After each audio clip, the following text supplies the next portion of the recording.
राजवीर समर्थ उल्फेला समोर कर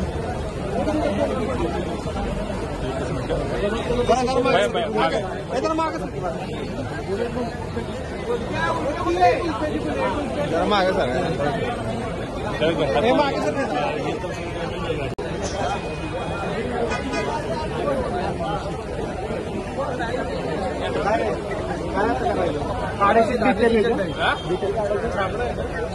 अभिजित आज बर्थडे